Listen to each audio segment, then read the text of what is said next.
hard to deal with all these things with the fatigue and the depression and the growing anxiety levels that I see all around us. Things look bleak, Lord, and I think the best thing I can pray for is hope. That you've given us the ability to overcome the obstacles in our lives, that gives me hope. When I see people from different backgrounds and different areas of the world come together to find solutions, it gives me hope. So, Lord, today, help us work together and understand that we're all in this together. Help us to mend the divisions, Lord, that we have, and give the people of this country and our entire community hope. As your servant, I humbly pray. Amen. I pledge allegiance to the flag of the United States of America and to the republic for which it stands, one nation, under God, indivisible, with liberty and justice for all. Phil, that made me just proud. I heard you say. Good God, man. 8 years, I'm getting better, man. I get better. I almost went to the graveyard and got Reverend Thomas up. Oh, let's not go that far. Absolutely, absolutely. Those were poignant words. We're gonna go ahead and dive into our agenda. We're grateful to have everybody that's in attendance, whether they're here physically or online. Leah, we'll go to agenda item 3, public comments. Do we have anyone in that space? Not in that space. All right. No, Mayor. All right, thank you. We'll move down to agenda item 4, which is consideration of a motion to approve the consent agenda. Item A is the approval of minutes from our August 4th, 2020 council minutes. Is there a motion to approve? Is there a second? Second. All those in favor? Aye. All right. Thank you. Let us show that agenda item 4 is passed. We're gonna move down to agenda item 5. Public hearing consideration of a motion to approve application for an alcohol license. Section 6-5, this is for Hunt Partners LLC, doing business as Your Pie. 701 Piedmont Loop Suite 200, Josh Hunt. Is there a motion to open the public hearing? Is there a second? Second. All those in favor? All right. All right, let us show that we are now open in the hearing. Planning and zoning, do we have any matters in regards to this licensing? We do not, okay. Chief Graham, do we have any issue with the license with Your Pie? Okay, all right, Chief Broadhead, do we have any issue for as, licensing for Your Pie? No issues there. Okay, Kane, do we have any issues as far as licensing for Your Pie? No, Mayor. All right, is there anyone here to speak for the request? All right. Is there anyone here to speak against the request? Seeing that there is none, is there a motion to close the hearing? Is there a second? Second. All those in favor? Aye. Aye. All right. Any discussion by council? Seeing that there is no discussion, is there a motion to approve? Is there a second? Second. All right, all those in favor? Aye. Let it show that agenda item number 5 has passed. We'll move on to agenda item 6. Public hearing consideration of a motion to approve application RZ 20-07-01. Larry T. Douglas requests a zoning map amendment of 0.1 acres of property located at 849 Martin Luther King Drive from R6, which is single family residential, to the CR commercial retail zoning district in order to utilize the property for commercial purposes. Is there a motion to open the public hearing? So moved. Is there a second? Second. All those in favor? Aye. Kathy, if you will. Thank you, Mr. Mayor, members of the council. The applicant and property owner Larry T. Douglas has requested a zoning map amendment from a R6 single-family residential to the CR commercial retail zoning district for approximately 0.18 acres of land located at 849 Martin Luther King Drive. The applicant intends to utilize the property for commercial purposes, which is not a permissible use by right under the subject property's current R6 zoning district regulation. Therefore, the applicant has requested a zoning map amendment from R6 to the CR commercial retail zoning district in order to allow for the more intensive land use.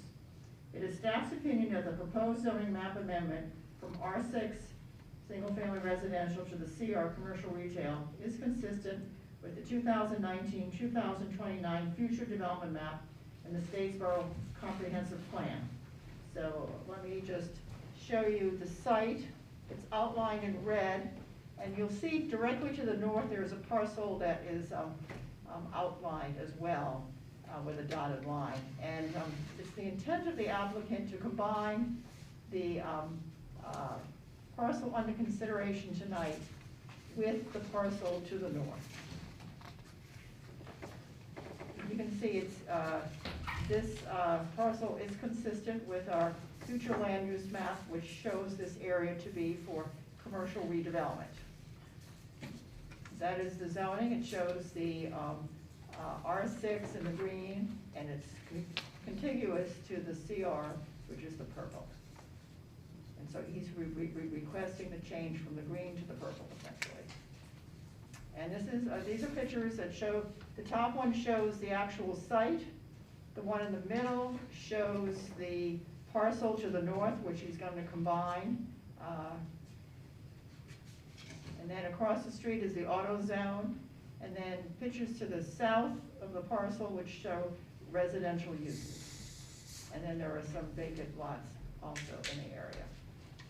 So with that, at the regularly scheduled meeting of the Planning Commission, it was voted with a 5-0 margin to approve the zoning map amendment RZ 20-07-01 with the following enumerated conditions.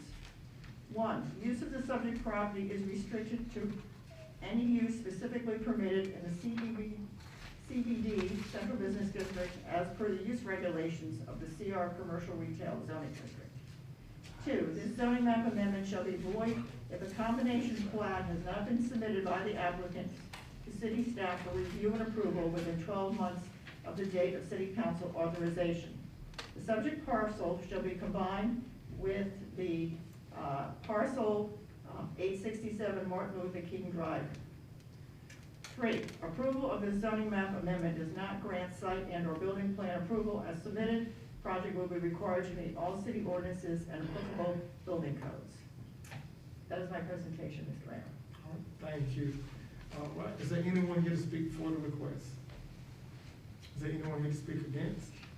Like seeing that there is none, is there a motion to close the hearing? Is there a second? Second. All those in favor? Aye. All right. All right, thank you. All right, and so any discussion by council? Seeing that there's no discussion by council, is there a motion to approve? So moved. Is there a second? Second. All those in favor? Aye. Thank you. All right, let us show that agenda item 6 has passed. We'll move down to agenda item 7, which is consideration of a motion to approve the acceptance of the Assistance for Firefighters Grant, which has been awarded to the Statesboro Fire Department. Mr. Penny, you want to give us some insight on that? Mayor, members of council, the fire department has been approved for an AFG grant of $68,000. Combined with the match of $6,800, it will bring it to a total of $75,000. We applied for $100,000 and we got roughly $75,000. One is for testing for firefighters. Across the nation, firefighters tend to have a high incidence of cancer. And so part of the funds will be used for that. The other part will be for emergency medical technician training, and then some ropes rescue technician training. We're excited about the fact that we received this grant from AFG. We're still hopeful that we might get $3 million down the road, but we'll take $75,000 for right now, so we recommend approval. All right, thank you. Any discussion by council? All right, seeing that there's no discussion by council, is there a motion to approve? So moved. Is there a second? Second. All those in favor? Aye. Right, let it show that agenda item 7 has passed.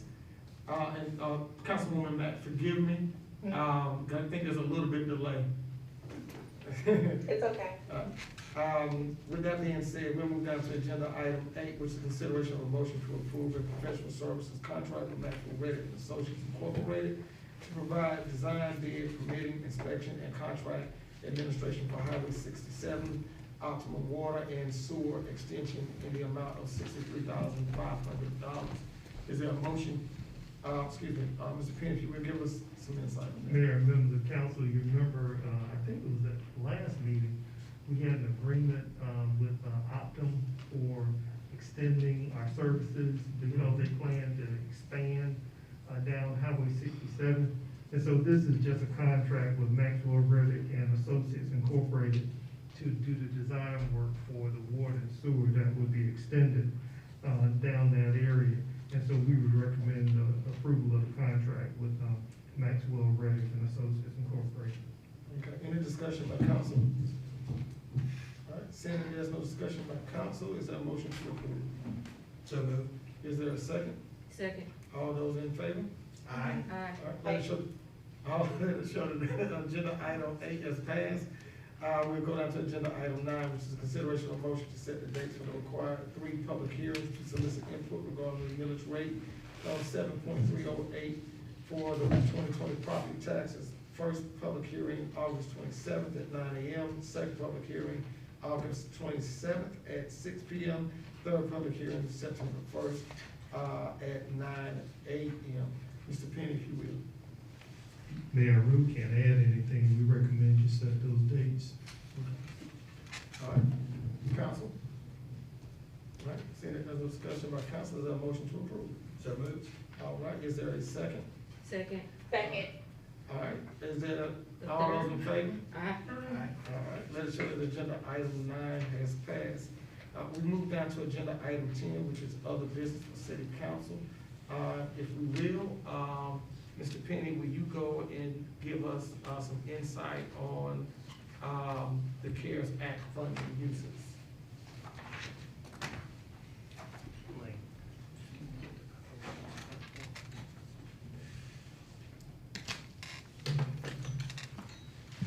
Trying to find the math that I can talk to you through. It's a little challenging. So, Mayor and Council, on several occasions, I've mentioned to you those CARES Act funds. And so, what I wanted to do today was to get some input from you as to how you feel about what we're proposing to do with the funds. And so, first off, again, what we have is, we're gonna use our public safety costs, personnel costs in order to, Making sure he listens to what you're talking about. okay. We're gonna use our public safety personnel expenses to meet phase 1 reimbursement. We have $1.7 million that's available to us. We have $517,000 that's already in the bank. And we have already submitted our first reimbursement request for that $517,000. And so, once we get approval of that, we will go and do the rest of the request so that we can pull down all the $1.7 million. In public safety costs, we actually have $2.6 million that's available. But you can't just log in and just throw in 2.6 million. They want you to come in and get what they tell you is available to you. And so, so we made that request yesterday. Mr. Penny, Yes. can you explain to me that a little bit better? 1.7 million available? And what they did, we actually have $5.7 million that the state is sharing with us from the CARES Act. But what they did, instead of giving us all the money at one time, they're giving it to us 30%, then 35%, then another 35%. So the first 30% is that 1.7, and we have to claim that money, we have to spend that money by September 1st. What they allowed us to do is to use our public safety costs, which means police and fire, and unfortunately, they will not allow us to count public works and public utilities. But even by taking them out, we still have enough costs to be able to claim the personnel costs. So from March 1st to the end of July, we can claim $2.6 million. So we are requesting those funds. And if you don't spend the 1.7, you can't get to the rest of it. You can't get to the other $4 million. So fortunately, we're gonna be able to claim those funds. Okay? So, But what I do recommend to you is that we hold any external financial commitment until mid-September. And the reason I say that is we need to make sure that we've got the 1.7 in the bank. And then once we know that's there, because GMA is having to negotiate with the governor's office and the state for the next 35%. In fact, while we were on the call today, Larry Hanson got a call from the governor's office and wanted to know if anybody was having trouble qualifying or getting on the site. And so they're interested in seeing if we can spend the money, because remember, Georgia was one of those states that was called up by I think an inspector general, said we weren't spending the money. And so we can spend the money. So I would recommend that we hold any external commitments until mid-September. And simply because we need to confirm the availability of the next, phase 2 of the CARES Act funding from the state. And if you see, the next phase 2 is $2 million. And so, if we can get there, then we'll talk about different proposed purchases that we're looking at. One, in order to ensure that we can continue to work, we don't know how long the pandemic's gonna last, but we also know we gotta be able to spend all this money between now and December 31st. So one of the first things we wanna do is change out our computers from desktop to laptops, so that you can bring your laptop, you can work on your desk, but if something happens, you can pick it up. Then we'll need to get the software so you can operate from home, so you can work remotely. Then we look at some website upgrades. Then we also can look at purchasing some vehicles in the Public Works Department so that we can ensure social distancing for our folks. And then in the police department, we need about 4 vehicles to also ensure social distancing for some of our police officers. Then thermal imaging for at least one building. Basically, when people walk in your building, there's equipment that it checks your temperature without someone having to take that little gun and point it at you. It's about $12,000. And then the other thing we need, what we found when City Hall was closed, we need software for plan submittal and permit issuance so that people can still submit those plans online and we can still issue those permits. We talked about using those funds to take care of that long loss reserve to release the enterprise funds. Then we talked about, we know during this time, I don't know how bad it is in the community. You may know better than I know. But we imagine with people being laid off that we have folks in our community that are struggling with rental and mortgage assistance. And so what we're proposing is to set aside $200,000 to be used to assist people with any rental assistance and mortgage assistance. Some folks might be getting foreclosed on. So what I'm saying to you, I didn't set no set amount. It should be award should be based on the actual need. And we would work with United Way to administer and screen recipients. Then we talked about small business assistance, set aside another $200,000 for small business assistance. I set the maximum grant at $2,500, but this is one of those questions I want to ask council. Is it enough? Or should it be higher? And again, the Business Innovation Group is willing to work with us to receive the applications, to screen the applicants, and to make the determination to make the awards to the recipients. And so I want to hear from y'all. If you think 2,500 is enough, a couple of things that come to mind. When we're sitting here talking about rapid testing, for some of the small businesses that, you know, they have issues with their folks too, that some of these funds, they can apply for a grant to pay for rapid testing, because $175 is you got 10 employees, it's a big hit, but it would be an eligible expense in that grant application. Yeah, hold on. it needs to be more than $2,500. That's what my opinion is, council. Well, go to the next slide before I ask another question. The only question I raised with the Save Love Our City, we had 14 businesses that received, we spent about 28,000.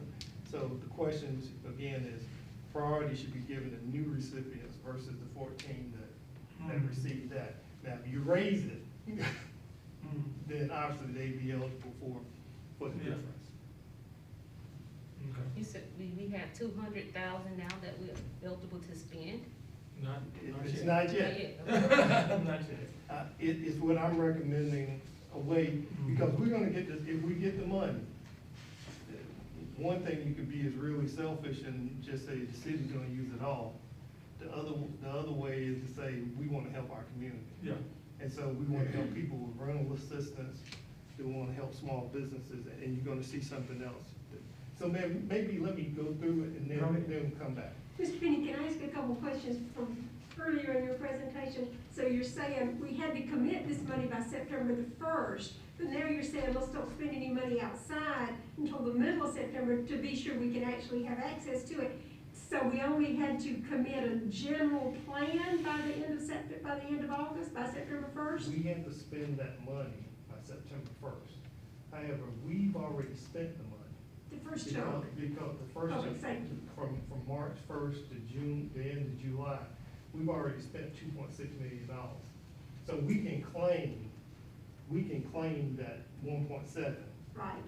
We don't have an issue in need. Now, some cities that don't have public safety, they're struggling because they don't have a way to claim it. First chunk. But them being that generous with us to be able to claim public safety, 2.6, that's $5.2 million. So we've almost got everything covered that we're eligible to receive.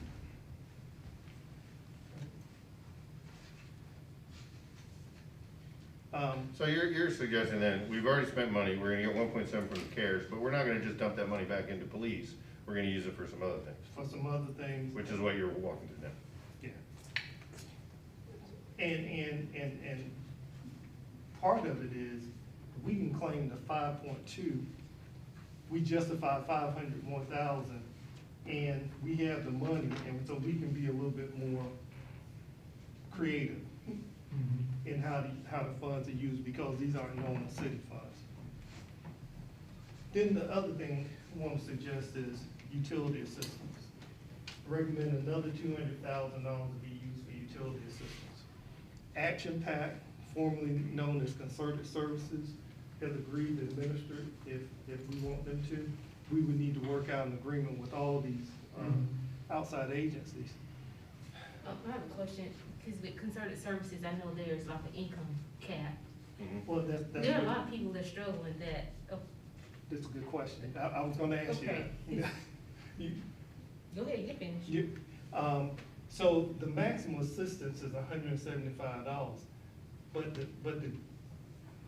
okay, assistance priority should be, right now, like, low-income energy assistance cannot be used for water bills. It can only be used for electric and gas. In this case, we should make water and sewer bills a priority as well. And that's something that Action Pack said. People struggle to pay water and sewer bills. So we can be more versatile and folks can get assistance with the water and sewer bill. This would be for city residents only, but your question. My question is, Do you want an income limit? Because since this, I'm sorry, Ms. Chair, since the pandemic has come about, we've seen a lot of people that have been struggling. Right. That ain't never struggled before. There you go. Hit me now. So the question is, do you want to limit it to 6% of the median family income, or do you just throw it wide open and say, we wanna help whomever needs help, as long as they can demonstrate the need? If they can demonstrate the need, I want to help whoever needs help. That's me. But y'all If the need to need tell is me what there, you want. you need to be helped. If the need is there. And then the other piece was rapid testing, but the cost is $175,000 if we want to do that. So if you wanna do this, you need to give me direction on the proposed use of the funds, utility assistance, small business assistance, rent and mortgage assistance, and if you wanna do this, what I would say is, by the 15th of September, we would have agreements with the United Way, Action Pack, and with Business Innovations Group. And we would have that before you on the second meeting in September. Now, I'm gonna come back to this. And then if the city supports the rapid test, one of the things with the doctor is that he was hoping to get a commitment and told him we couldn't do a commitment today. If you are even interested in doing that, we could possibly bring you something for the first meeting in September. But again, the question is gonna be even if he's gonna have the equipment by September 1st, because we don't know. So, I need some guidance. So, I like most of what you said. Y'all know I'm thrifty, but $12,000, you can buy a lot of thermometers with $12,000. Tell me more about that technology. Ms. Barr, we're not there yet. I just laid that out as some possible uses of the funds, but I'm not ready to go out and buy it yet. When we get to a point that we're ready to expend those funds, I'm gonna come back to you on that. Okay. But what's more important for me tonight is to get some direction from y'all so that we can craft agreements and come back. And if you want you wanna do more than 2,500, just tell me that. And if you say $5,000, then you know you're gonna be able to do 40 grand. But it can be up to 5,000. It's not, because with the Love Your City campaign, they did up to 2,500, but everybody didn't get 2,500. But they did a really good job of deciding how to disperse the money. Okay. And do you need for us to give you direction on cap now, or just for us to be able to tell you to move forward with where we are as far as what you've presented? Say that again, ma'am. Do you need for us to give you the cap for us to grant tonight, or are you just looking for us to be able to tell you? It would be to move helpful forward? to me if you tell me tonight, so that as I'm trying to craft it. I mean, thinking, the business that we have, I would say up to $10,000. And then allow the bid to be able to kind of determine need. That's what my thought process is, council. Let me ask you about our Love Your City, campaign. We have 14 tell me about those businesses without telling me exactly who they were. How many did they ask for? There were 22 applications. 22. 14 applications were approved, and they range from, I think there was 6 that got $2,500, and then some got $2,000, and some got a little bit less. It's been about 3 weeks. I'm not remembering all the numbers, but they did a good job of dispersing the funds. But at least 6 of them got $2,500. The type of businesses we were talking about, a lot of small businesses, number of personal care businesses, and I can send you the breakdown of what it was, but I'm good. without going into the names of the business. I know it was a catering business, beauty salons, Yeah. barbershops, a dog Dog grooming, you know, it was really, really small businesses that really applied. There was some other ones that was mixed up in there, I forget. Yeah, and then Well, I think, if I may, I think that's important to focus on those folks, because the bigger businesses can access the PPP. They have the staff, they have the people to access those loans directly. Some of these small businesses, they just don't either have the paperwork, or they just don't have the ability. So, I mean, and these are, every one of those businesses was like hyper local. Yeah. So, I mean, serving people here, working here, living here, I mean, local. So the more we can focus on those folks who are not able to go through traditional banking methods and get loans would be my preference. Yeah, or my to me- recommendation anyway. Yeah, to me, that would be I'm gonna smart. feel on that one. Yeah, to me, that would be smart, because at the end of the day, we're really concerned, and after listening to, Mr. Clark's presentation on, Thursday, it's very clear that we have to do something to save local businesses. And so I really wanna make sure that these funds are hyper local. And, you know, we're trying to save as many businesses and jobs as possible. Again, we don't know how long this COVID situation is going to last. So we really need to, take every measure possible. We just need to expend these funds by December 31st. Well, Jessica, I'm going on record to say the government has no problem spending money. Mr. Mayor, I understood you to be recommending maybe up to $10,000 per business. Yeah. But if you did that, you could only help 20 businesses if each one of them asked for that much. No, So they're not what all gonna get it. That's what we did with the Love Your City campaign. You could ask up to 2,500, but some got like 15, some got, so they're not all gonna get that. So it's not like we're gonna just have everybody get $10,000. Some businesses will get probably, 1,500, 25. It just kind of gives me a You have range. to justify how much, Yeah, how much exactly. you need and how much you're in the hole. And I'm gonna use this, I know they're doing great, but if Bull and Barrel needed to go after a $10,000 grant, that's a business that employs a lot of people, so we really need to work to save that. But then at the same time, I'll use, Big Head Barbershop, that's right down the street, they need some help with the rent, they may need $1,500. And so, with $11,500, we're saving two businesses, so, yeah. And in the case of the Love Your City campaign, Mhm. again, Big did an excellent job, Yeah. because when you talked to them, what they said in some cases, if some of the businesses had gotten $2,500, they would have really had a boom. Yeah. From looking at their revenue, they would have really been doing really well, but they were very good about being, very, judicious in dispersing funds. So I did understand that we're talking about just suggesting to you what we see as a cap, that ask Big to do it again and do up to, and so if they don't need that much, that their business doesn't justify it. But I was suggesting for council consideration, if we set the limit at 5,000, then we can help 40+ businesses. But I didn't deal with it the first time, so I don't really know which is, I'm just wanting to help as many people as possible. So that's why the lower limit makes sense to me. But I'm open to other folks who know more about the.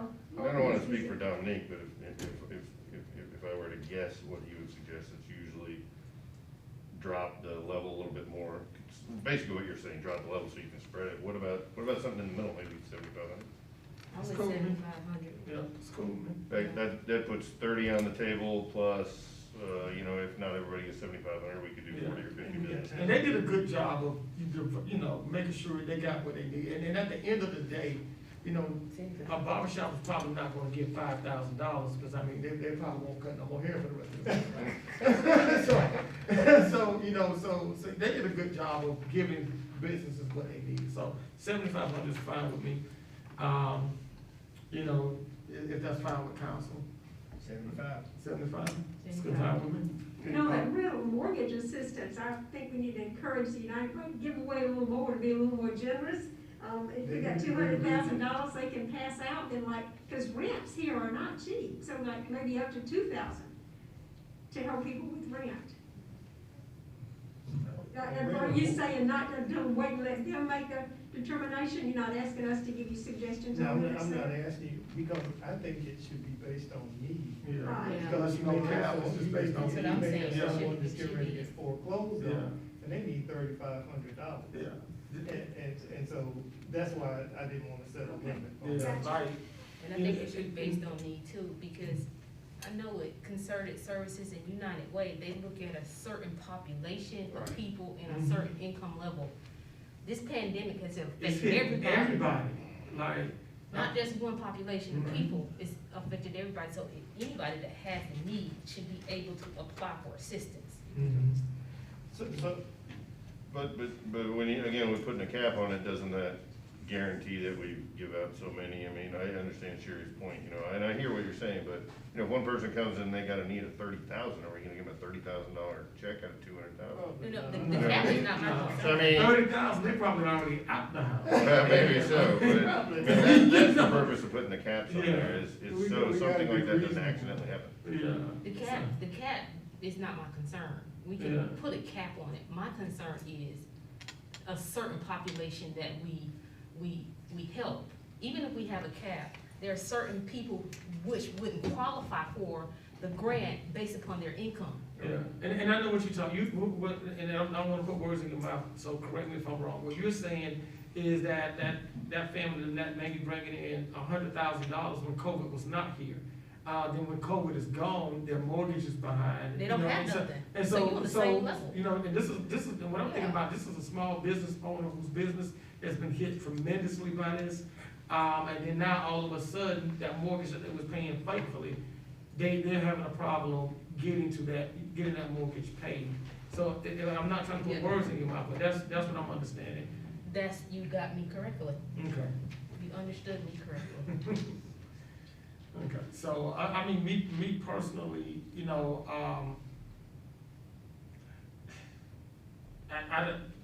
for the mortgages and things, and for mortgages, if council wants to put a cap on it, put a cap on it.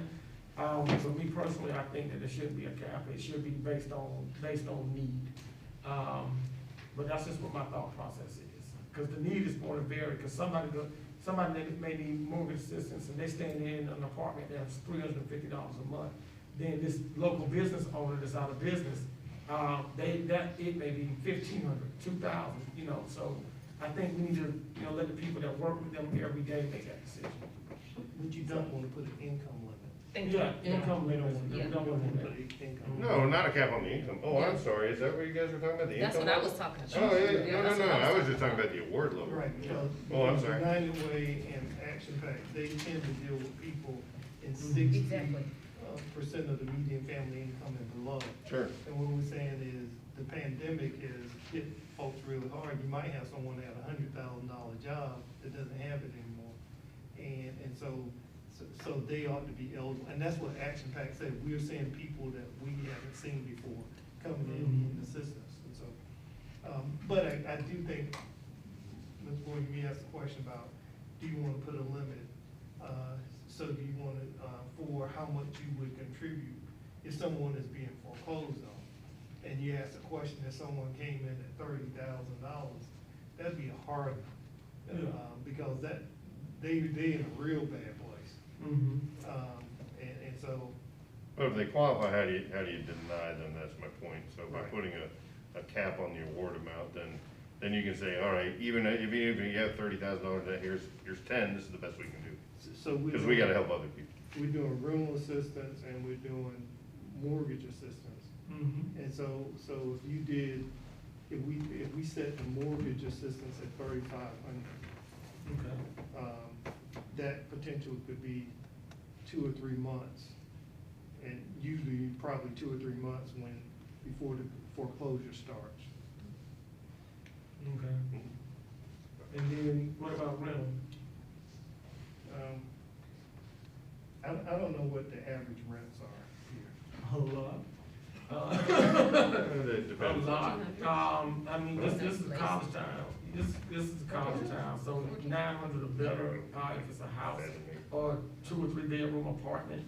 And depends on where it's at too, as well. So you said that 3,500 rent or mortgage? Yeah, I mean, that's what I would think, because it's about the same situation, but, you know. But part of it might be, you can give us that guidance, we're gonna come back to you, because we gotta bring an agreement to work with these agencies, and we can talk with them and get some guidance, and we can finalize that.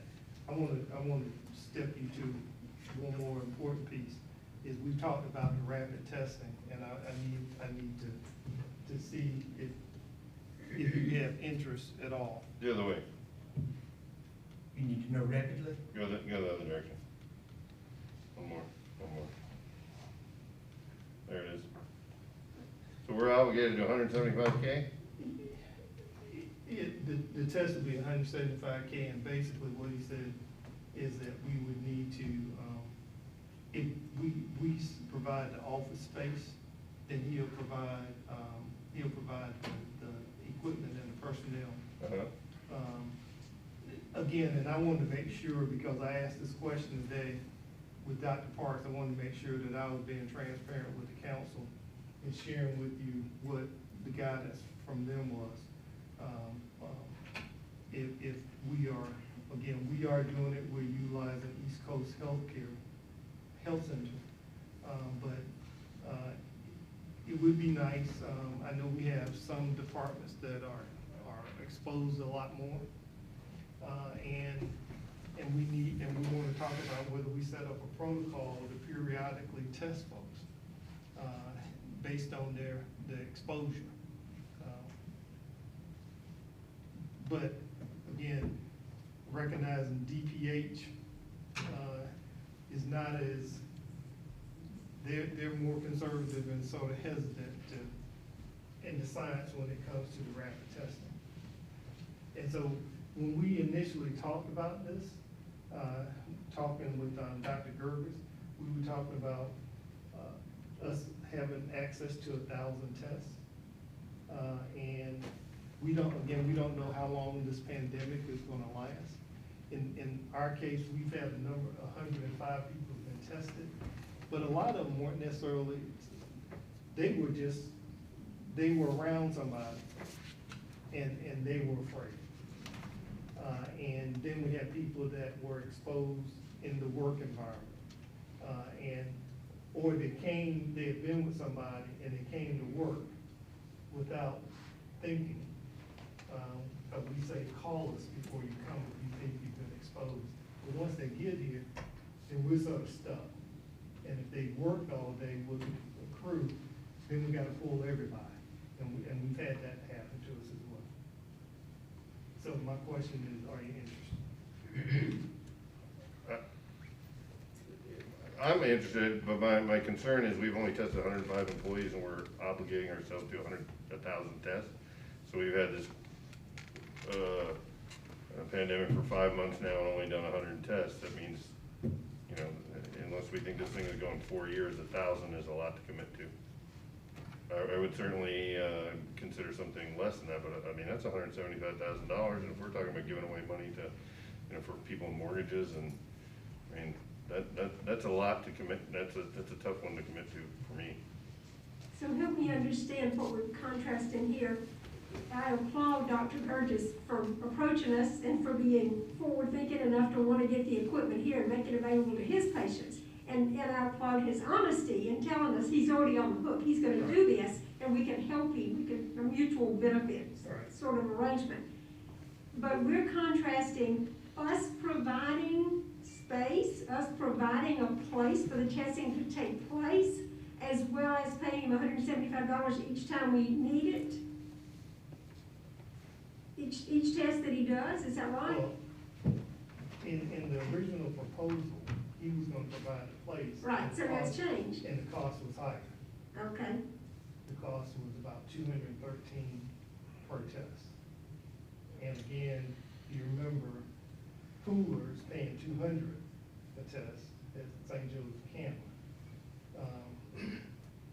And again, I asked my folks, and they're in the room, is this something that you think we ought to have? And as I shared with you, we're already doing it. We're doing it with East Georgia Health Center. And it's certainly something we'd like to have, but I'm gonna be clear with you. Now, if I was using city money, it'd be awfully hard for me to do. The only reason I would recommend it to you is that I can use some CARES Act money. It's not necessarily anything I would send to the state and ask them to approve.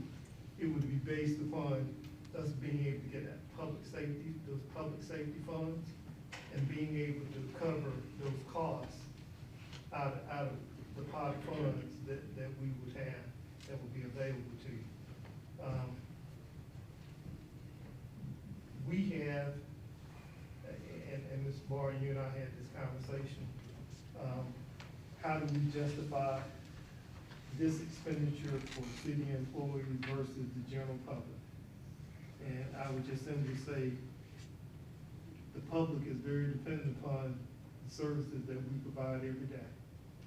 And when our people go down, and we're not able to provide those services, it gets noticed.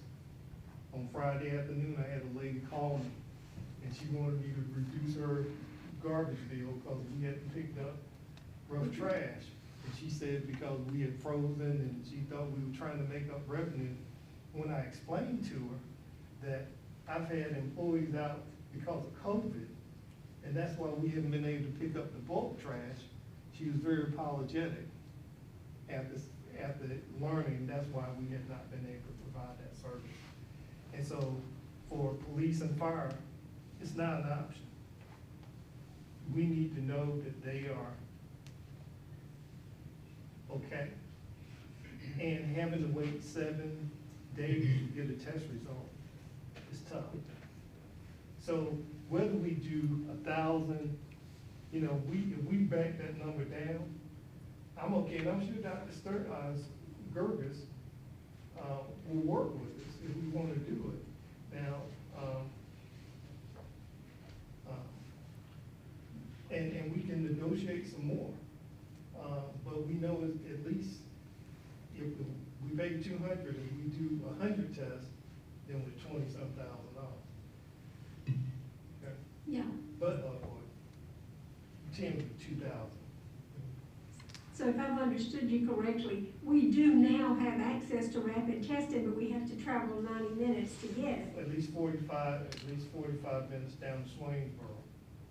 And we are getting in line with other folks. And we would still use that service. I signed that agreement.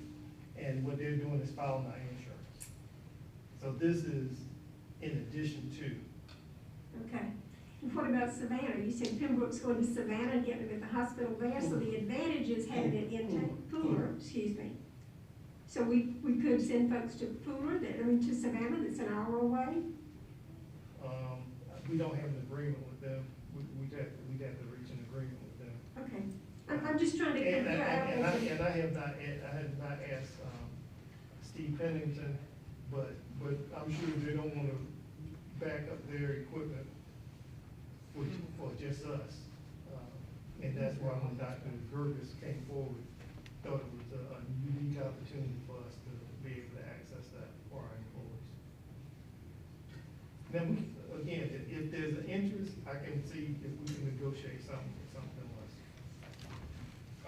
The 175, per, that's goes on insurance, correct?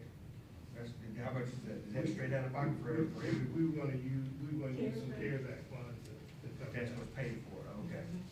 Now, if we do dependents, we'll work on some other way, because I'm not sure I can justify paying for dependents out of CARES Act, but. So Karen, I heard you, understood you to say that the fact that we can do this through CARES makes it a better deal than if we were actually paying city money for it, Right. taxpayers' money. Well, it's all And- taxpayers' money. Well, yeah, okay, true. But also sorry, I lost my train of thought. But if we don't spend it on this, we can spend it on something else. We could, the CARES money, we could help more people pay their rent or whatever. So, So my argument would be, we have essential employees right? that if they get exposed, having the luxury of being able to get them tested, to know the difference, and not lose 14 days unless they're showing symptoms, would be important, is important to me. Right. Financially, what kind of impact is it having to have all of these individuals out for the city? I was showing $120,000 for 4,000 hours. And so that's today. But as we don't know how long the pandemic's gonna go on. And so as we get more folks in our community, and if we get wider community spread, the likelihood of exposure to our employees is greater. And every time they go out again, if we have to sit them down for 14 days, and if I lose a fire crew, you know, in a group of 4, same thing with police. So, and you know, that 21 people is spread throughout the city. Some departments have been hit worse than others. Okay. Okay. And so let me ask this question. So when you take the test and it comes back negative, that means you're not positive that day. Right. 2 weeks later, you can be positive. Okay. And they still recommend quarantine. So it's not gonna change the fact that people are gonna be out. If you have to be tested, it's recommended that you quarantine, period, Yeah. positive or negative. Yeah, what I'm saying is that, what I'm saying is that a person can get tested, it comes back negative, they still sit out 14 days, a month later, they've been exposed, they get tested, they sit out 14 days, that's a month out, and we still paying them, and we're not getting any work out of them. So that's the point that I'm trying to make. So it's costing us either way. Me personally, you know, when we first discussed this, one thing that I was also thinking about, not just for the stability of this organization, but for small businesses as well. If we got 1,000, then maybe we can partner with some small businesses that need help as far as getting their employees tested, because the cost of this is gonna be a burden on local businesses as well. So maybe we could use some of the testing that we're not using or not going to use to help local businesses. And when we help local businesses, we're helping local citizens. That's what my thought process is, but, you know, we'll do what pleases the council. I'm just under, I'm sorry, go ahead, Paulette. So that I'm clear, because it got a little confusing to me just a second ago. So if I needed a rapid test, got the rapid test, I tested negative, I've got to quarantine for 14 days? Well, It's recommended. well, that is the DPH's, that is their protocol. And especially if you're showing some symptoms. Yeah. Now, if you're not showing any symptoms, then a little bit more exploration. When I talked with Dr. Parks, what she was saying is a doctor could satisfy and explore and say, that's not COVID. But if they're showing symptoms and they get a negative test result, we're gonna act like they're positive. Okay, but that's only if they're showing If they're showing symptoms. some symptoms. But if it's a negative, no symptoms, you good? Or you still got to quarantine for 14 days? Let me, You bring them back if they don't show any symptoms No, after a I'm negative test. confused. go ahead, you can say it. Okay. If they're negative and they have no symptoms, we bring them back to work. Okay, If they're negative and they're showing symptoms, we tell them to stay home and then consider getting retested. But we tell them they cannot have symptoms as long as they're in the workplace. gotcha. Thank you, Demetrius. Now, again, DPH is a lot more conservative. And today, I brought it up because I didn't want to talk with y'all without having the input of DPH. So do you want me to go back and talk some number down? Well, I think the rapid testing is great, sending people to Swainsboro or a Pooler or wherever we're sending. You know, we're probably not spending that much less on the test, and we're having to send an employee an hour back and forth in the city of vehicle. So clearly it makes sense to do the testing here. I think the price is fine. I think what the doctors propose is fine. The only issue I have is guaranteeing 1,000 tests, that we're gonna pay $175,000, when we've only done 100 tests so far. Now, I'm definitely with the mayor, though. If we can negotiate something with Dr. Gerges that said, all right, we'll pay for 500, but you've gotta give a discounted rate to city residents or something along those lines, I'm totally down with that, because 175 is a lot for somebody just to casually go out and get a test. But to guarantee $175,000, that could go to mortgage insurance or rental assistance or business assistance, any of that kind of stuff, I think that's 10 times more than we've done so far. We'll come back to you. Okay. And the one thing we gotta keep in mind is we don't know how long we're going to be dealing with this. And I'm seeing a lot of medical opinions saying we still got another year to go. Gosh. You know, so So don't just think today, and just don't think till these 5 months. We are in this for the long haul, and I'm just about to be real. Jonathan, don't say that. I'm just gonna be extremely honest. We don't know. These are funds that we're not looking, I would rather buy 1,000 and not need them. But if we come up a year from now, and we still testing people, we got it in our pocket. But I would like to help our businesses, I would like to help our other parts of the community in order, as far as that testing is concerned. But we're dealing with this. And, you know, as the doctor showed, Georgia and Florida, we did not handle, I'm gonna say it. The statesman knew who I was when they elected me. Look, Georgia didn't handle this well, period. And Ms. Penny, you can go and sit down. Georgia did not handle this well. It's been a debacle from day one. The experts said close down for 6 to 8 weeks. We closed down for 3. And now we see we're doing horribly. And my concern from day one was about small business. Because what businesses cannot sustain is that up and down roller coaster. We open today, we close tomorrow, and now we are dealing with this. It's something that we could have gotten a hold to at an earlier point. We could have taken care of. We had poor leadership in Atlanta, not listening to the experts. So here we are, 5 months later, dealing with a pandemic within our community to the likes that we did not think that we were going to see. So with that being said, I think that we gotta do whatever we gotta do to protect Statesboro.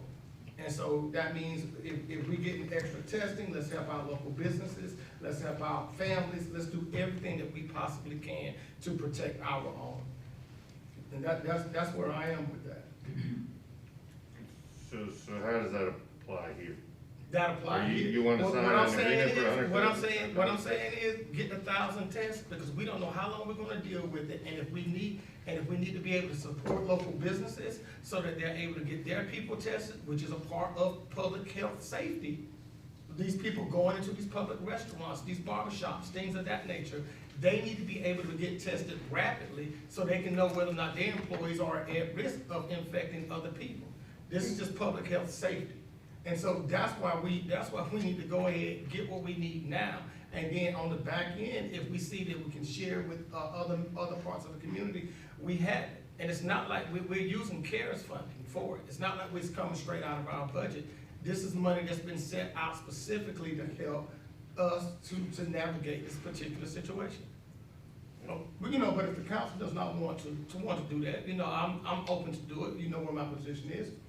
So if the council would like to, go another route, that's absolutely fine. But that's what the mayor believes that we need to give 1,000 tests and be prepared to support local businesses.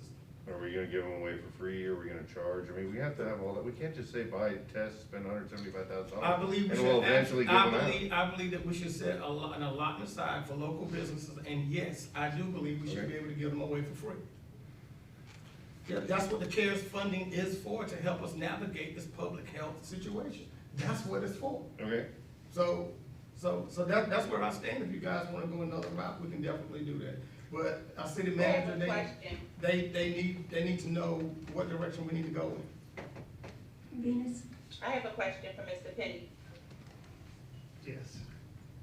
Mr. Penny, I know that the doctor said that we would have to provide a space for the testing to be done.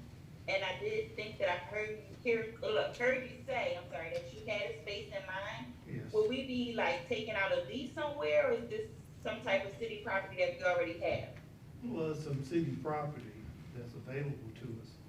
Okay. The one thing we wouldn't want to do is to bring this testing into like a city hall or, again, we're bringing people that are potentially sick. So Right. we would want it to be isolated property. Right. I just didn't know if we were gonna take a lease out or something, or. Now, we have something that's available to us. Okay. So I have a question. Is there the possibility of sharing this with the county? Is that still in the works or possibility? Or they're negotiating separately? We've talked with the county, but I don't, again, when we initially talked, we were all on a Zoom call. County, they've been a part of the discussions. If I had to, my guess, we'd probably buy some. That would be my guess. On the call that I was on today, part of my reason for asking that question is the county was on the call as well. We provide different services than the county. Although they do have some high exposure locations, because they have sheriff's deputies, they have a jail. But that's their call. But we provide hard services that our public is dependent upon. And when we go down 30 or 40 employees, it really does hurt. I think we need our own rapid testing here in our own city. I don't understand the purpose of our employees traveling to Swainsboro to get tested when we could possibly offer it here for them. Well, again, when we entered the contract with East Georgia Health Center, again, the thought was that they were gonna have their own rapid test piece of equipment. But again, with the demand, they haven't been able to get that piece of equipment. So they're part of a larger network. So because of the agreement that they have with us, we're able to send our employees over to Swainsboro to get that information pretty quickly. And I know we've sent people, probably 5 or 6 people down to Swainsboro to have those rapid tests already. But we wouldn't have to send them if we had our own. Right. But That's again, my now, point. none of this is gonna happen before September 1st, and it might be longer. Okay. But Mayor, I do want to just make one point, that, the question about the doctor making a commitment of 2,000 test kits, he did recognize, and even in our discussion, he said, if I got those, based on demand, I don't think there'd be any problem if I needed to sell them to somebody else. Yeah. But that 2,000 commitment means that he's gonna get 2 pieces of equipment. For every 1,000, you get a testing piece of equipment that goes with it. So you still need for us to tell you what to do, correct? It would help me. So council, what would you like the city manager to do with this point? I think we should go ahead and get this test, and I do think that we should, help small businesses and people who live in Statesboro. I think we probably wanna have to order more tests. But I think, especially if it's coming out of the CARES Act, it's not it's free money almost. Let's use it, let's help the community. Yeah. I think it's a great thing for city employees, but what about the city residents, the city business owners? This is why lottery winners go broke. Hey, Demetrius, how many out of the 103 were rapid tests? 10. So we've done 10 rapid tests so far, and we want to commit to 1,000. We can use that 175,000 to something else. This I'm because sorry. we But didn't have that's access to that's it gonna before. last for a long time. I mean, to go to bed 5 minutes, if they're saying that we're gonna see this. I don't mind making a next year. commitment. Let me qualify that. But committing to 1,000 is a We lot. just did 10 because we just signed an agreement with that group only 3 weeks ago. Right? Okay, so if we had it back in March, we That would've all been rapid. We would have done more rapid testing.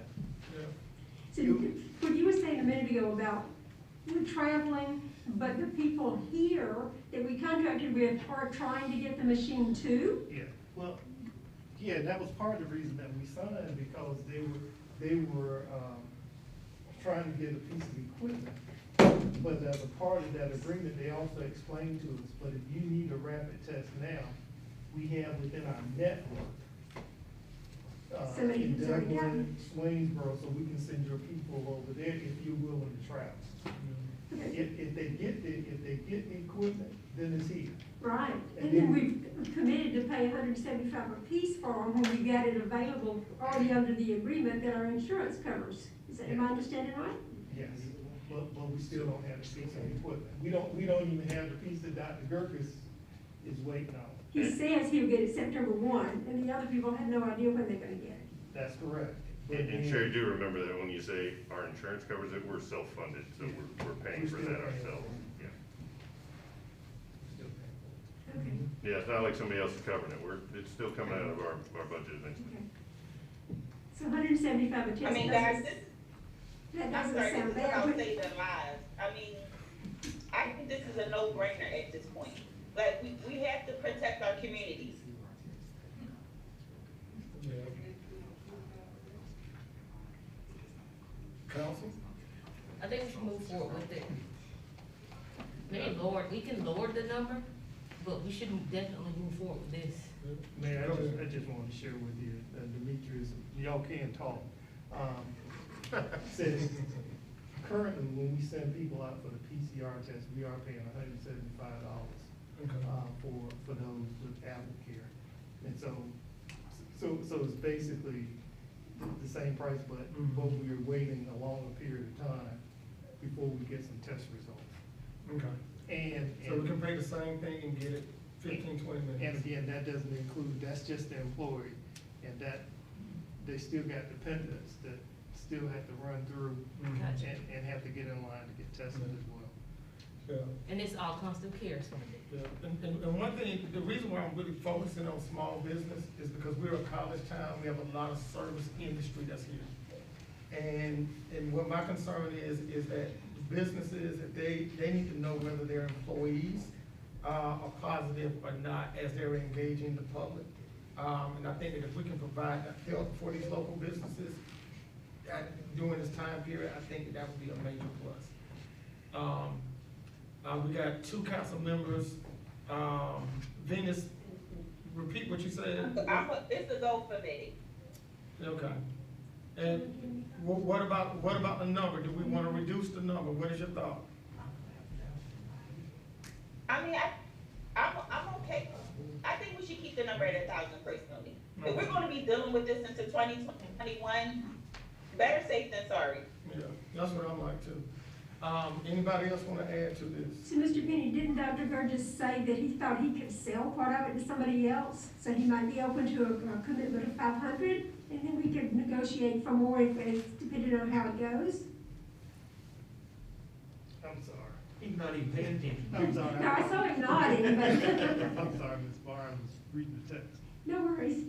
Did I not understand Dr. Burgess to say, or you to say that he thought he could sell more tests, that he thinks he's gonna have quite a demand? So he might be open to negotiating with us for 500 initial commitment? Is that a possibility? I think he would. I think he would. It'd be easier if he knew he had 1,000 and 1,000, but again, the county, I don't know that they would even commit.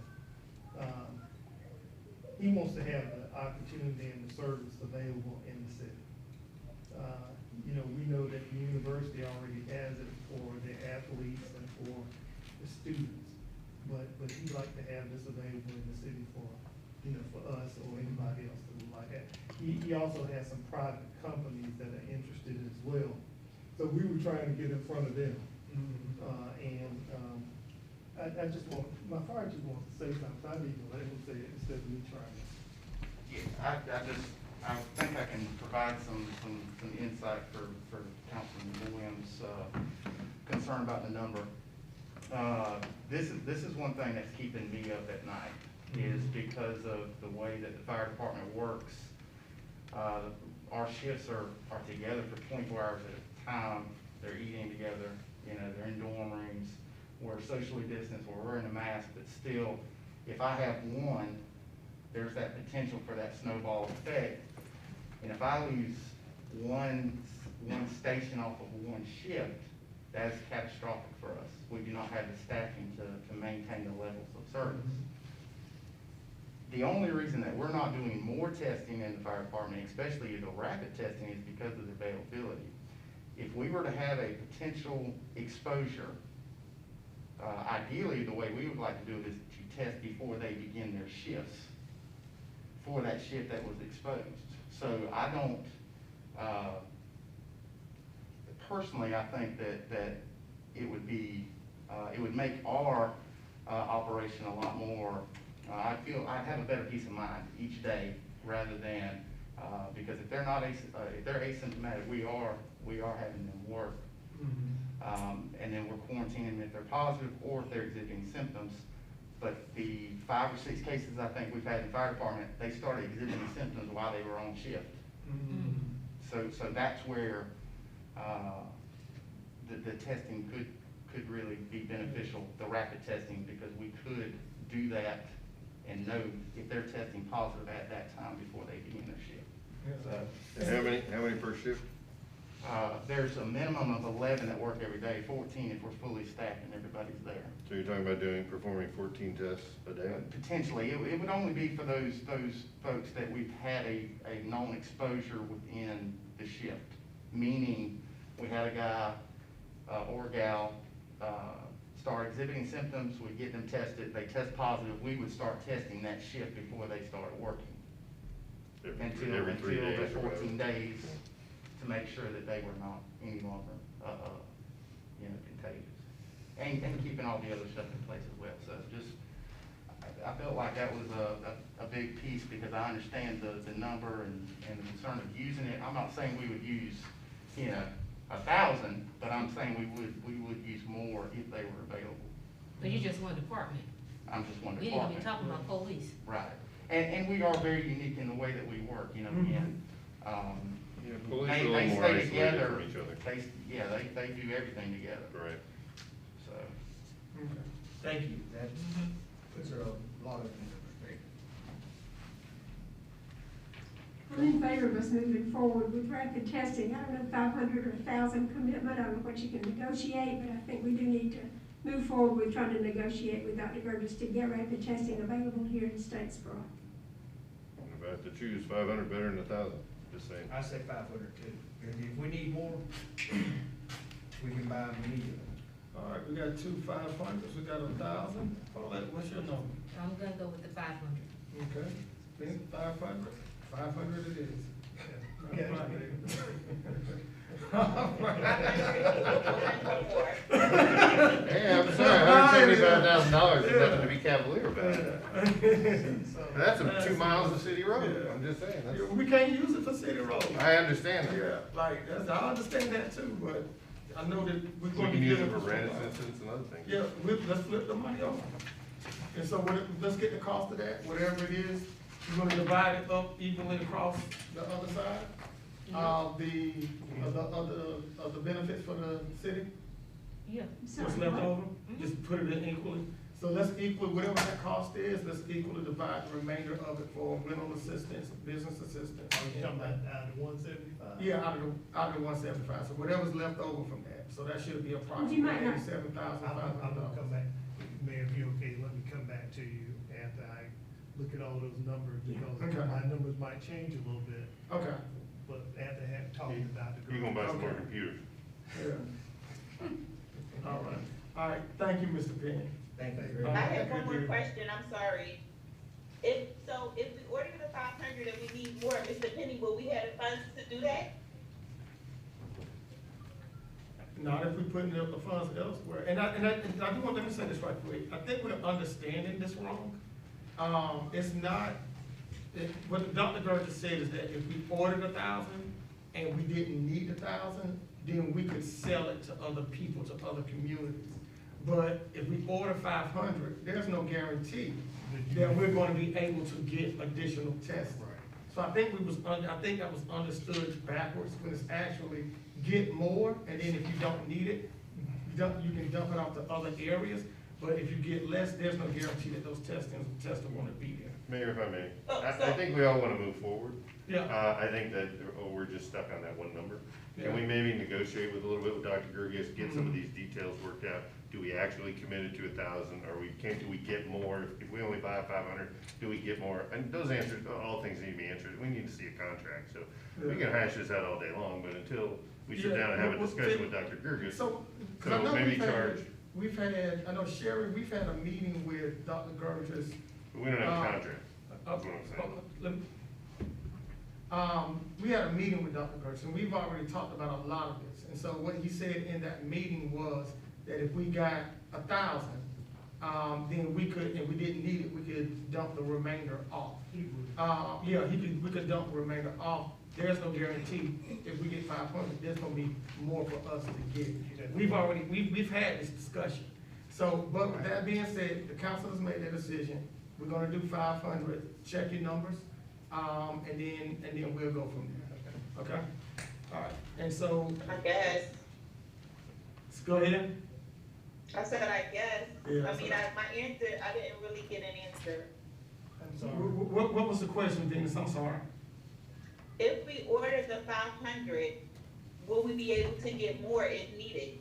That's not guaranteed. We don't know. Okay, Yeah, that's so not and with the guaranteed. 500, are we still helping people or is it just for the city? Because that number and a half, do we even have enough to help the community with 500? It's gonna be more. It's gonna be very difficult to provide assistance to the community with the 500 number. So it'll just be for city employees? Yes. Yeah, that's what I'm looking like too. That's, okay, moving forward, 500. Yeah, so with that being said, we'll move to, other business from city council. We had a discussion about a mask mandate during the work session. Council, what do we wanna do about the mask mandate? I believe that we should go ahead and mandate the mask. I think that's the best thing for the community right now.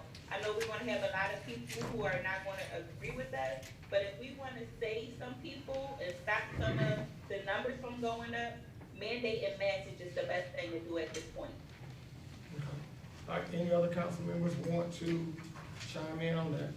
I think we need to mandate masks. Okay, anybody else? Mayor, I'm okay with moving forward, however, I would make a recommendation that we change section 2. I do not like, ordinances that say will remain in effect for till whenever. So, if we're gonna do something like this, I would recommend we change the, language to say, something along the lines of shall remain in effect for, say, 90 days and must be renewed by a vote of council. Okay. Because otherwise, it just stays in effect, you Okay. know, in perpetuity, and I don't like laws that are written like that. And there's another wrinkle to this, I mean, the executive order that came out on the 15th is in effect till the end of the month. And Okay. also should the threshold, should our new case incidents go down, at that point, it would no longer be enforceable anyway. So that recommendation is consistent, but I would put in language to the effect that, or until the Governors. threshold is under 100 in Bullock County. Okay. All right. Councilwoman Barr? Yes, I think it's time to pass a mask mandate as well.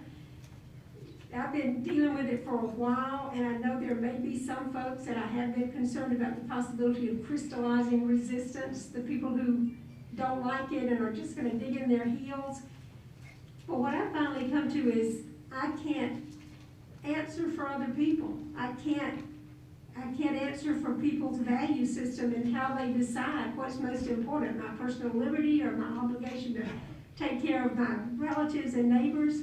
All I can answer for is me doing the best I can see how to do. And it feels to me like as a city council representative right now, that's what we can do, is pass a mask mandate.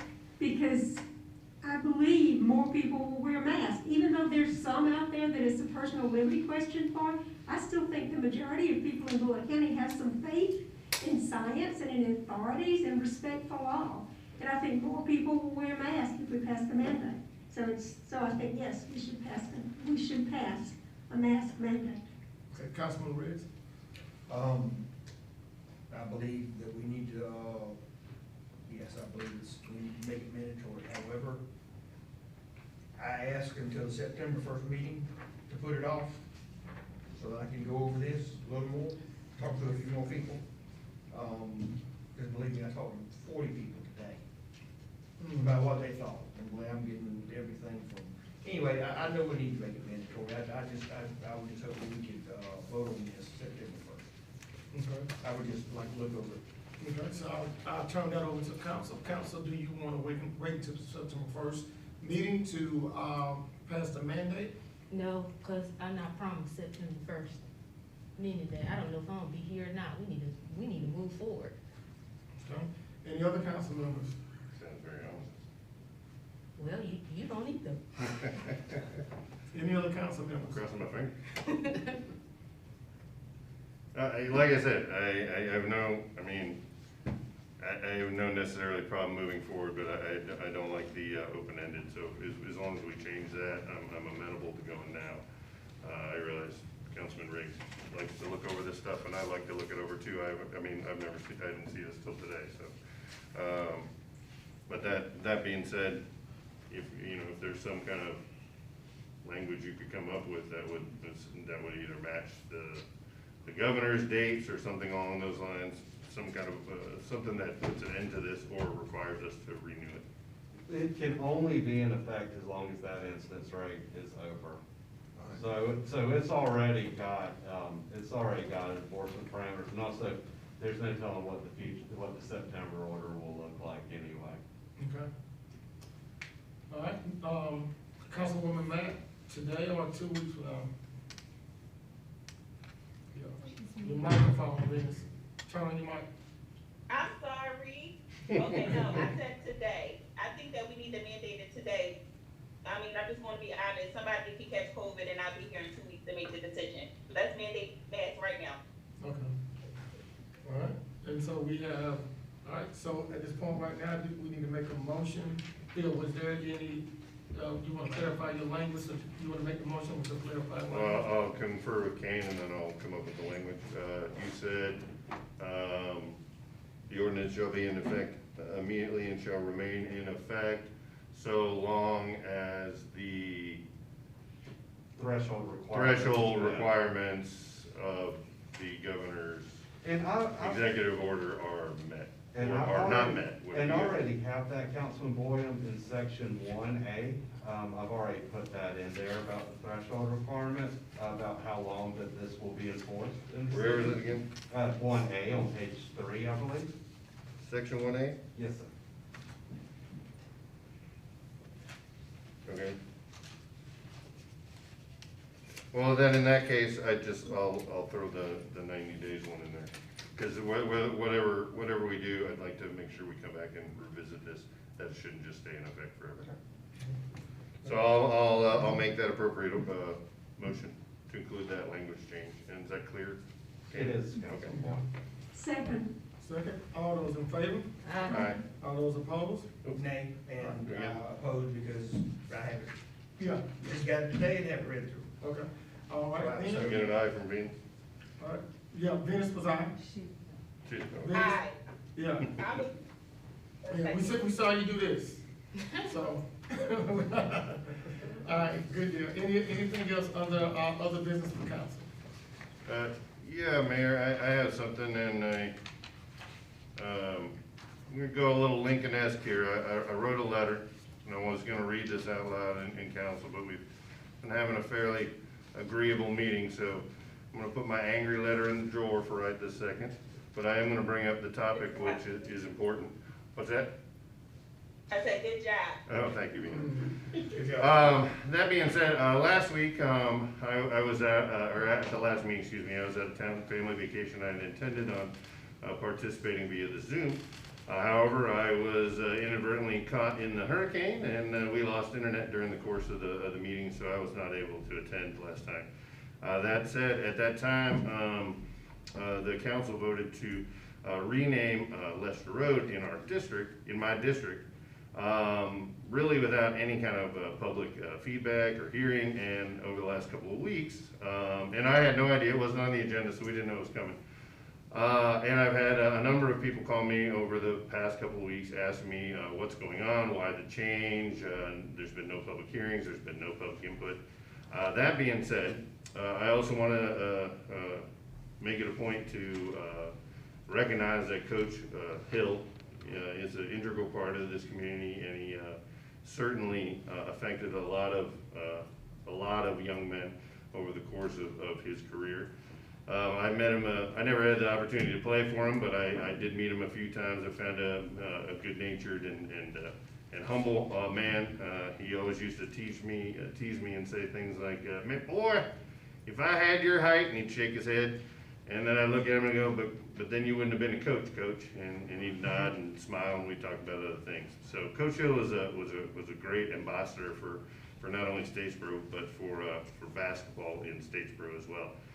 That being said, you know, when we've renamed roads in the past, we've renamed roads on Northside Drive, we've renamed roads in the Valley Trail neighborhood. Each time the city took anywhere from 12 to 18 months to talk with citizens, walk them through the process, everything that they would have to do. You're talking insurance cards, driver's licenses, voting registration cards even. I mean, everything that you have is tied to your address and where you live. And we've got dozens of businesses on Lester Road, hundreds of people that live there, and thousands of clients that work on, there's doctor's offices, cancer centers, dentist offices. None of those folks were consulted about this name change. Again, I have no problem with Coach Lee Hill, and I have no problem with naming a road after him. As a matter of fact, the Boys and Girls Club, when he was alive, got his family together and they renamed a road in front of the Boys and Girls Club. So it's a great idea to name a road. However, we have to have public input on things like that, particularly of the folks that live in that particular area. And to make a decision without even letting them know, without getting them feedback, is just an inappropriate way for council to act. That being said, I do have an alternative. I'm not just gonna complain, I'm gonna bring solutions. So my alternative is to rename Blue Devil Alley Coach Lee Hill Way. Now, I think there's 4 great reasons to do this. One, or 5 great reasons actually. One, it demonstrates that the current council can come together and solve some solutions, especially when we have residents that are complaining about the decisions that we made. 2, it puts a sign right there on Northside Drive, right at the corner of Savannah Avenue, where it's one of the busiest intersections in town. So you got Northside Drive, Lee Hill Way will be right up there. It's just as prominent as the one on Lester Road. As a matter of fact, it's only half a block away. 3, the road leads directly into the basketball stadium, which is named after Coach Hill. And so what more appropriate way to have a road that leads right into the stadium where the kids play. 4, it eliminates the negative effects of businesses on residents without having been informed or consented to the change.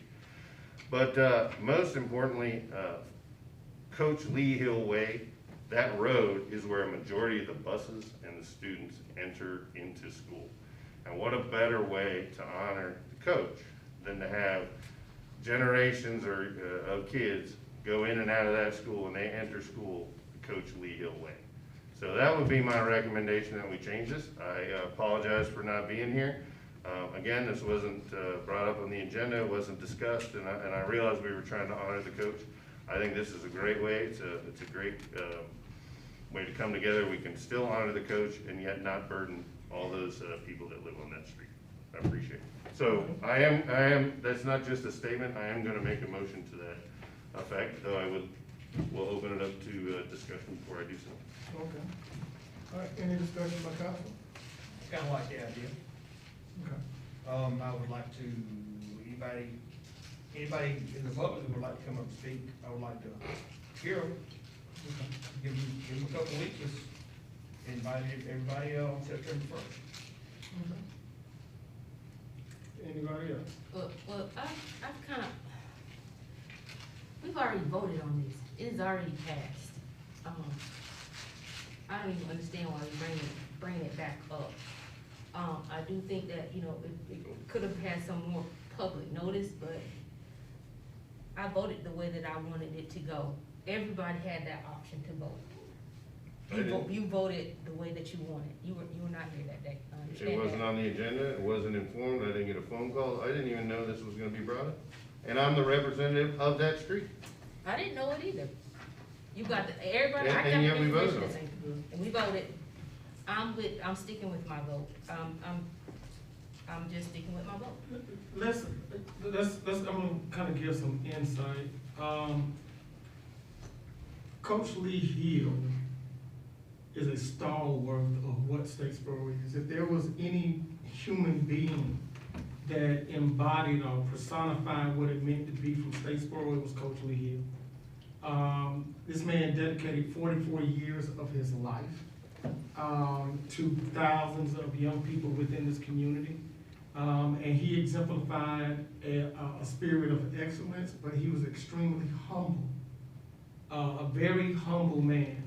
And what better way to show him the respect that he deserved than to name the road that his high school for 44 years that he served at, for that road to be renamed after Coach Hill. And so that's what the thought process is. And Councilman, in the spirit of, honesty and transparency, Councilman Boyd, you don't talk about anything. And that's the relationship that you and I have. I would like for it to change, but, It requires picking up the phone. Yeah, exactly, and the phone works both ways. And so with that being said, and what I'm saying is this, and this is not a dig, what I'm saying is that I would genuinely like to get a better relationship with you. But. Don't do things in my district without letting me know. Okay. I think that's reasonable. Phil, I'm really trying to I'm really being nice, I'm being sincere. So am I. Okay. So with that being said, Lane, will you pull up the video that I sent you?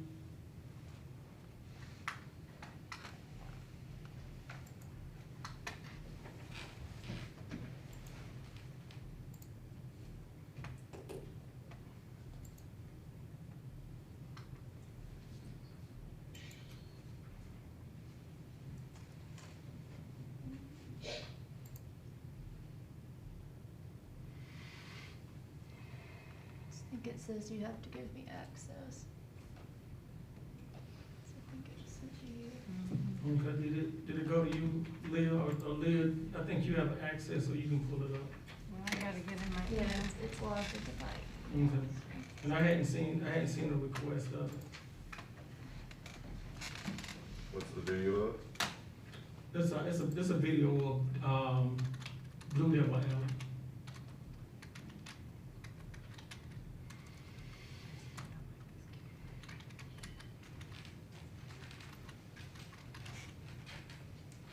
So Phil, when you stated that, when I made my statement, you said I told you. Who did you tell? You said I told you. Like, About who what? were you talking to? Like, who did you tell that I was gonna vote the way that I voted? No, I didn't say anything about your vote, sorry. But I heard that, you said I told you. So that I kind of, think it was something else that was in reference to you. okay. Just wanted to make sure.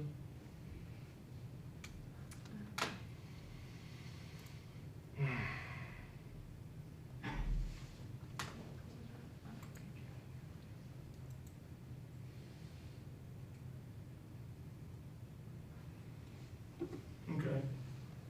If you will, this is a video. I drove down Blue Devil Alley. And I just wanted to share with the public what Blue Devil Alley is. And hopefully it'll stop schooling and actually play. Let me see if I could share it with Councilman Mack.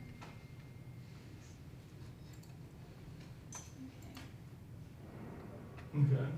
All right. And if Okay, you, we are taking a you can turn turn down the sound. onto I can hear Blue it. Devil Alley. I'm making a right hand. Okay, now, to get to Blue Devil Alley, you have to make a right turn. If you're coming from the mall, you have to make a right turn on the Blue Devil Alley just beyond Chowtown Buffet.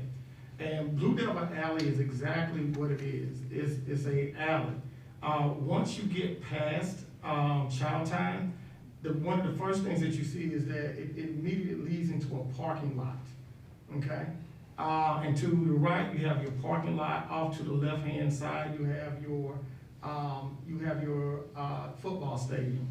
And so leading up to the gym, that's right there towards the big curve on Blue Devil Alley. The road then runs along the side of the school, back past the trash cans and things of that nature. And so, in my opinion, And Coach, right to the gym entrance. I have the floor. In my opinion, Coach Lee Hill deserves better than that. His legacy of excellence, his personality of humility, for 44 years, it deserves more. And he was at that school before that new school was built, before Blue Devil Alley was created. He was at that school serving young people within this community. So Lester Road is the appropriate situation for him to have. I wanted to share with council, the fact that of all the things that we've done in the 2 years and 8 months that I've been here, there was nothing that was received with more gratitude and appreciation than the renaming of Lester Road to Coach Lee Hill Boulevard. We had over 1,809 positive interactions with that posting via social media. We've had over 210 positive comments. The community, whether you was conservative, whether you was black, whether you was white, whether you was young, whether you was old, the community overwhelmingly supports Lester Road. And the businesses that's on Lester Road, that's reached out to me, I reached back out to them.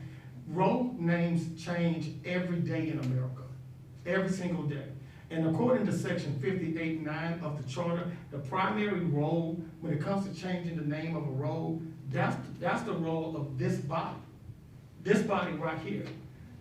If the citizens want to change the name of a road, then they must go out, get a petition, 70% of that, and then bring that before council, and then council is able to do it.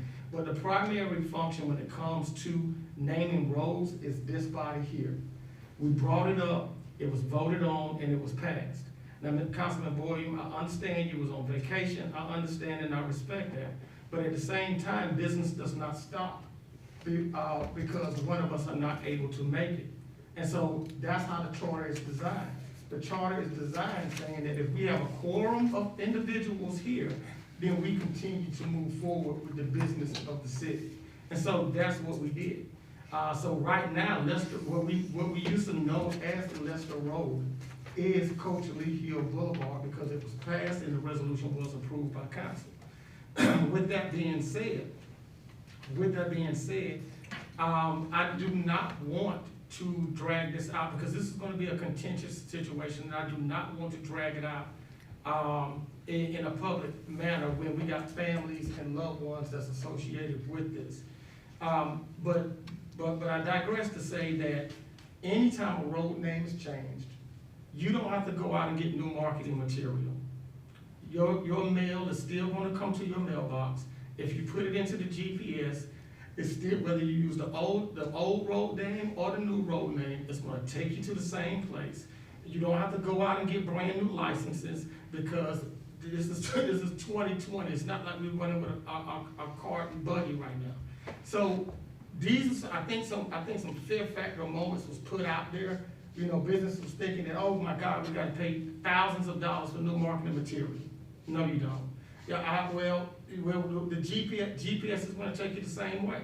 My mother lives on what I grew up on as Continental Road my entire life.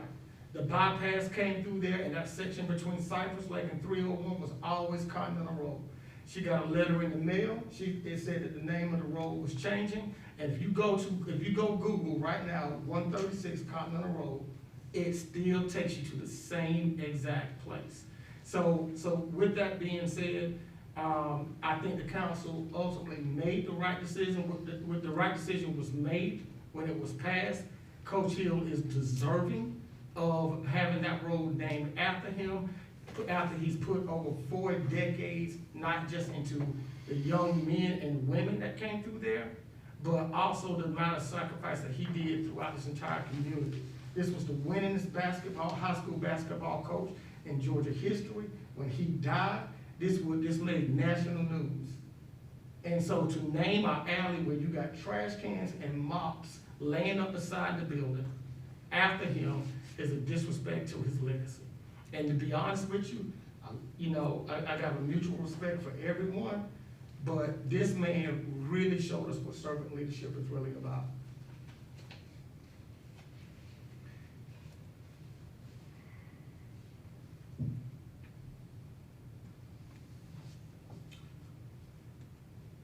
And so, Anything else? Yeah. on Waiting the to- business waiting to front? hear from other folks. I mean, those are all well and fine points, Mary, and I don't disagree with you about the characterization of Lee Hill. I feel he was very much a humble man. As a matter of fact, he wouldn't have neither wanted the praise nor would he have wanted to put people out. And I'm sorry, I go to that school every day. I understand your characterization of that road as a alley and drainage ditch, but the main entrance to the football stadium is there. The main entrance to the basketball stadium is there. That road leads right up to the basketball stadium. It's not the same size of road as Lester maybe, but it has just as many students and buses and people going in and out of that school. That is the main entrance for people to go in and out of the school. Now, the drop-off for the school is on Lester Road, but the main entrance, I know, my son goes to school there. He comes, they all go in, all them buses go in and out of that every day, so. Yeah. Again, my point of all this is that there are hundreds of people, dozens of businesses that are on that road. They were not consulted, informed, or even notified. And I just think that's an inappropriate way to conduct business. If we're gonna name a road, that's fine. Let's put it out there, get some public feedback, and then move. But to do it with no notification, just on a whim, it is not the way government should be doing business. Well, it was in accordance to 5890, that's in our charter, and that's what we did. Oh, Yeah, okay. so any other discussion, is there any other discussion? I'm sorry, Councilwoman May. If I can have a say, I just wanna start off by saying that I don't know Coach Hill, but I have heard a lot of good things about him. And Jonathan and Phil, you both have interesting points. So I definitely agree, it's a headache for businesses. I'm a business owner, so although we don't have to change, the name on our bills and things like that, it is still a headache, to have to go through that. Moving forward, I think that we do need to have more time to consider things like this. Because at the end of the day, we got it in the morning, it sounds like a great idea, but now hearing all of these other things, it's like, okay, yeah, we should have got the community's input and things like that. But I also don't wanna change it, because that's almost gonna be like a slap in the face. We did something good last time, but okay, now we're gonna take it back. That just doesn't look good. I think, my opinion, I wanna leave it the way that it is, just because I think changing it will look bad on our part. Moving forward, we definitely need to have more time, more consideration going forward, because it was done in a messy way. And I'm just gonna be honest, it was with good intentions, but it doesn't look good. So moving forward, I think that we should have that time and have some type of procedures on how to move forward if we're gonna change a road or with anything. But taking it back right now, I don't think that's gonna be a good look either. So for me, I'm gonna keep it the way that it is. Then Councilman Mack, I'll change my motion, and hopefully you will support this then. Let's go ahead and put some written guidelines that say, when you're changing a road that's existing and businesses and places are already on it, let's go ahead and, just like we do with taxes, put an ordinance in place that requires us to have public hearing of the people that live on that street. Just like we did with Northside Drive, and just like we did with Valley Trail. I agree. All right, well, I will go ahead and make that motion then right now to direct Kane to write up an ordinance that puts together some kind of a process. I'm a big Well, let's for finish- naming streets. So, are we good with, can we move, is this a whole separate subject, or are we still on the Lester Road situation? Well, let me go ahead and do this motion, we'll see what happens, and then we'll go from Yeah, there. okay, Actually, so, Mr. Mayor, Mr. Boyle, may I offer a counter? Because I agree with Venus and Paulette that I don't want to take back something that people have been so excited about. It does feel disrespectful to come back and change it after the fact. But I do have a problem with the way that it happened and the fact that we didn't contact enough, that people didn't have an opportunity to express not only the folks who are saying, but it puts me to so much trouble to change my address, but there are people saying, oh, but wouldn't it have been nice to do something else? We didn't have enough opportunity for input for the proper way to honor Coach Hill. Right. And it may well be this is the best way and the most popular in what we decide to do. What I would offer is a resolution that we defer action for 2 weeks or 4 weeks, whatever y'all think, on going forward with it. Just freeze it, just put it back on the table, don't kick it out, but put it on a table so that we have time to hear from more people, to see if somebody likes the idea of, okay, we'll do a symbolic, this road is a memorial to Coach Hill. We don't legally change the name, because that's one possibility that was mentioned to me. And another one is the Blue Devil Alley. Another one is Fleming Drive on the back, that there's only one residence that uses that as an address. I mean, there's several possibilities that folks would like as a way to honor Coach Hill. So what I offer is a resolution that we defer action for 4 weeks on the Lester Road renaming that was passed on August 4th in order for council to solicit input from all the stakeholders. Well, I don't agree with that, but what I do agree with is moving forward with renaming Lester Road and then inputting an ordinance that, you know, pretty much states that we get input from the public the next time that we want to name a road. I'm in agreement with that.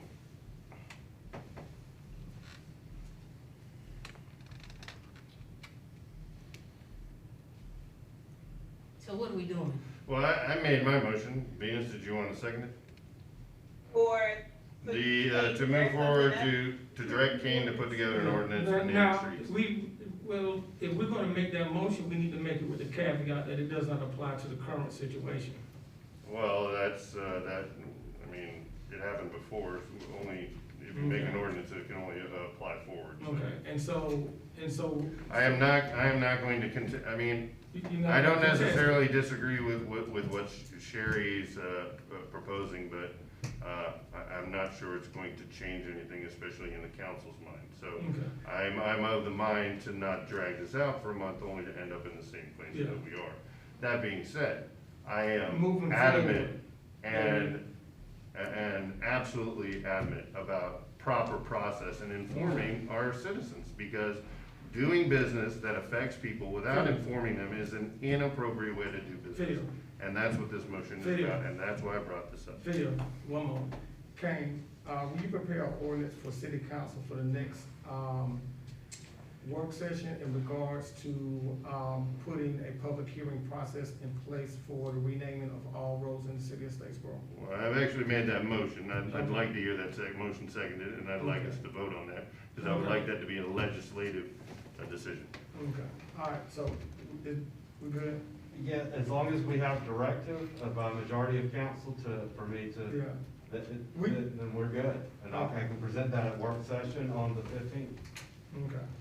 All right, now, so he's going to do it. Do you want to, he's been directed to do it. Do you want to do a symbolic vote? I've already stated that Okay.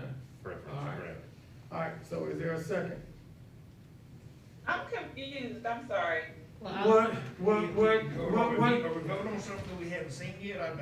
No, he wants to do a vote to revamp section 58-9 in the road naming process to add a public hearing part to it. We should be seeking feedback from the public when we rename roads that people already live on or have established businesses on. This is not about new roads, this is about renaming existing roads. And so, yes, I'd like a public hearing put in our ordinance so that we are required to follow it. That's what my ordinance is. You wanna vote on that today? No. All we're doing is directing Kane to write He's it just up. asking Kane, I've already told He's Kane to already do it, but directed. he wants to do the okay. vote. Okay. You know, just Well, so. We was asking for a All due second. respect, Yeah. I made the motion first, so. go ahead. Yeah, we on the same page, Phil, I'm trying to help you out, calm down. I'm calm. Yeah, okay, yeah, so you got it, we on the same page, okay, and so, And John seconded it. yeah, and so, who wants to second that for Phil? Okay, so I'll John seconded, all those in favor? Aye. Aye. All right, good deal. So we'll move down to, What? yeah, we still, to city manager comments. I had a comment for city council, I'm sorry. Oh, I'm I sorry, Vince, go ahead. tangled up with that. I just wanted to take this time to talk about the Mark Wilson trial that's going on and that was held today. Mm-hmm. I wanted to tell the community that I think we need to pray for both of the parents, Yeah, involved in the situation, because at the end of the day, they're both going through tragedy. I also say to Statesboro that we need to put our feelings aside and just pray that justice is for Mark. We're going through a lot of things nowadays, and we need to just come come together and pray and keep positive. Yeah. Thank you, Venus. That's very astute. That's a tough situation. It's heartbreaking across the board. Definitely is. Yeah, a beautiful young lady lost her life. Right. And yeah, it's heartbreaking across the board. And that's really why I'm kind of down. I was a little bit down during the work session a little bit. You know, cause they had a prayer vigil yesterday and people showing up with guns and it's just not a good look and we're just so much better. We're just so much better. Come together. Yeah, we are. Just, you know, and what's interesting to me is that it seems like every presidential election year, we go through this kind of stuff and it's, you know, it's sad. But with that being said, yeah, you're right, we need to pray for the families, but we need to pray for our community. We need to pray for patience, empathy, and plenty of love. Thank you, Venus. All right, is there anything else, or do we need to, can we go ahead and go to city manager's comments? Okay, Mr. Penny? Mayor, and members of the council, I think I covered what I was gonna say in reference to services and stuff. Okay. Okay, good deal. All right, we'll move down to agenda item 12, public comments. Leah? Yes, we had somebody sign up for a public comment. His name is Nat Harwell. No, Nat Howard. Come Yes, forward. he is gonna, he wants to address y'all about vaping. It's going on in the city. What's that?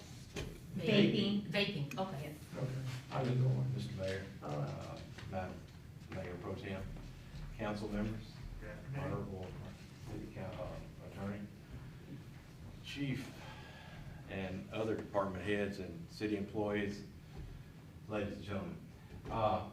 We're in day 33. My wife and I have, we're newly relocated to Statesboro, where 50 years ago, this year, my wife and I met and fell in love on Sweetheart Circle. Get out of here. Yeah, it's 50 years ago? Everybody should now go, Oh, yeah, there you go, there you go. go. Right after we graduated from Georgia Southern, we went into public education. We have spent our entire adult life raising our 3 children in Covington, Georgia, and Newton County. Hoping that our 3 children might think about coming back to Covington one day, where they called it home for so many years. Once in Oregon, once in Colorado, once in North Carolina. So that's not gonna happen. And we decided we would step back and come back to where it all started, breathe a little bit, enjoy the spirit of Statesboro, Georgia Southern, and just regroup and see what we want to do with the rest of our lives. I want to commend the council for the way you've conducted business. Statesboro is still a viable place in the face of this pandemic. That's no small task. It's a good thing to hear that money is available to put out some of the fires that have to be put out. It was my pleasure last week. I made the rounds. Your city employees here are fantastic. We had no problem getting our water cut on. All the services, the people downstairs were just extremely nice. Chief Broadhead made time for me to meet him and understand the situation here with the police department. In Covington, Georgia, we had a police officer that was grievously shot in the face 2 years ago, and he survived it miraculously, and we have a police who care fund, and I went by just to talk to the chief to see what was going on here, and he very graciously made time for me. Now, what brings me here tonight is in the spirit of public health, with all the testing that the discussion that's gone on this evening. Statesboro got a whole lot more watering holes and places to eat than it did in 1970. That's right. We have a Burger Chef on Fair Road, not to be confused with Burger King. There was one Hardee's under construction where now stands Del Sur, and the Paragon was the restaurant of choice where today Matt's Landing. I'm not related to that, unfortunately. Nonetheless, we have discovered, being 70 years old and being in the at-risk group according to the CDC and all the other people, that there is no statewide ordinance against vaping, the use of electronic cigarettes in a restaurant or bar. Now, this was quite startling to us, but it came upon midnight clear that we were having dinner one night at one of the neat places here in Statesboro, and 2 different tables consisting of 11 different people were vaping inside the restaurant. And you, of course, could see the vapor as it moved toward us and all that other kind of stuff. No matter what you do with the mask and socially distancing, you're going to be exposed to these harmful chemicals. Now, I did a little bit of research because I know that this city council your time is valuable. In Covington, I was fortunate enough to be able to serve on the Planning and Zoning Commission, so I know this much about your ordinances and the second readings and third readings and so forth.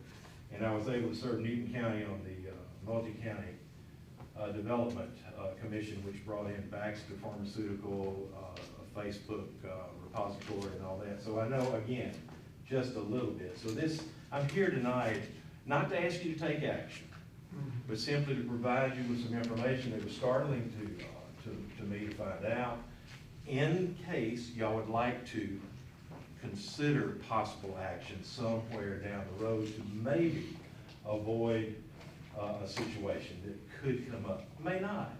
It may not. For example, even the experts are not in agreement.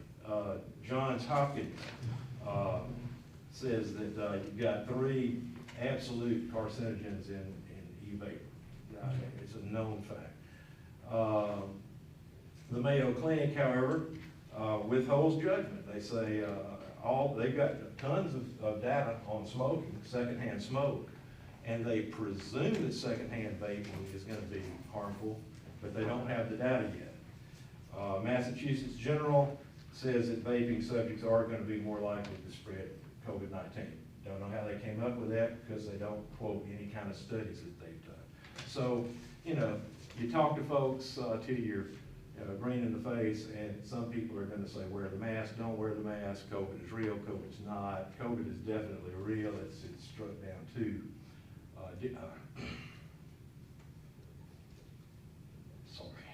Okay. We understand. 2 dear friends of mine. So in the interest of public safety, just to give our city attorney something to think about, I know you need so much more to think about. There's no statewide vaping ban. This is according to the unimpeachable source, Wikipedia. Thank you very much. However, there are 3 municipalities in the state that have issued local ordinances to prohibit vaping inside a bar or restaurant. They are Chatham County, Pooler, and Savannah. DeKalb County, which as you probably know is the 2nd largest municipality right outside Atlanta, they have a local ban on vaping in enclosed workplaces, but not inside bars and restaurants. So again, to sum up this thing, there's no statewide ban on it. It's up to the local municipalities to say, you know what, maybe it would be a good thing not to let people vape inside a bar or restaurant. So I would just urge you, please take this into consideration, and let me just tell you again how thankful I am for the job that you've done, the fact that you listen to each other, you talk to each other, even when you have different points of contention. It wasn't always that way in city council meetings I attended in another locality, which shall remain unnamed, which was home to me for many years. So thank you very much. It's a great pleasure to be back here to meet department heads and people that clearly are efficient. Please commend your people here at City Hall that meet the public and get things done for them. They've done we've not had one problem since being here, so it's great. Thank you so much. Thank you so much. I appreciate you. Welcome back to the Glad to board. have you. Yeah. Good to go Eagles. Yeah, that's right. Tell something. And just to let you know, 1970, Boyd County was a dry county. It was still dry until 72. I of course never made trips out to the line. I know, but I'm sure you did not. Oh, no. No. Venus? I was just joking. I said the Philadelphia Eagles. No, okay. With that being said, anybody else? No. Okay. That's it. All right, that's it? Okay. Good deal. So we'll move down to agenda item 13. Consideration of a motion to enter into executive session to discuss personnel matters, real estate, and/or potential litigation in accordance with OCGA 50-14-3B. Is there a motion to enter into executive session? Is there a need? Oh, yes, it is. One is needed for personnel and for real estate. So move. Yes, so move. Is there a second? Second, All those in favor? Aye. All right, chief? huh? All right.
All right, is there a motion to, leave executive session? So moved. Is there a second? Second. All those in favor? Aye. All right, we are now out of executive session. No action was taken. Is there a consideration of a motion to adjourn? So moved. Is there a second? Second. All right, all those in favor? Aye. All right, good night, Venus. Night. Good night, Venus. Mayor, I'm gonna get that for you right now. Where do you want it? You want I-